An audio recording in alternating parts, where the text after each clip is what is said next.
ल गो काकडे स्मृती पत्रकारिता पुरस्कार ज्येष्ठ पत्रकार मनोज भटकर यांना जाहीर झाला आहे।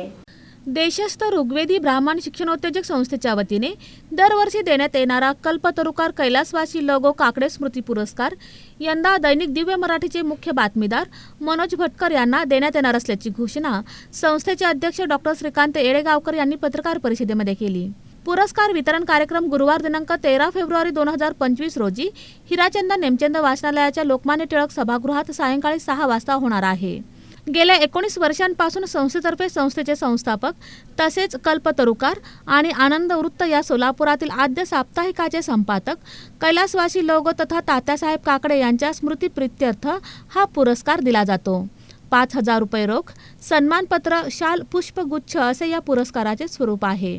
यावेळी पत्रकारांमधील साहित्यिक ज्येष्ठ पत्रकार अरविंद जोशी यांचा लेखन साहित्याबद्दल विशेष सन्मान करण्यात येणार असून तेच या कार्यक्रमाचे अध्यक्षस्थान भूषविणार आहेत।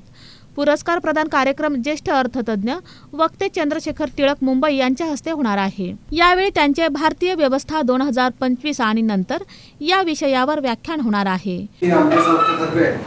सोलापूर शहरातील एका पत्रकाराला आमच्या संस्थेचे संस्थापक आणि कल्पतरू आणि आनंदवृत्त या साप्ताहिकाचे संपादक ल गो तथा तात्यासाहेब काकडे यांच्या स्मृतिप्रीत्यर्थ कल्पतरुकार ल गो काकडे स्मृती पत्रकारिता पुरस्कार देऊन आम्ही सन्मानित करत असतो। यावर्षी आम्ही हा पुरस्कार दैनिक दिव्य मराठीचे मुख्य बातमीदार मनोज भटकर यांना द्यायचं ठरवलेलं आहे।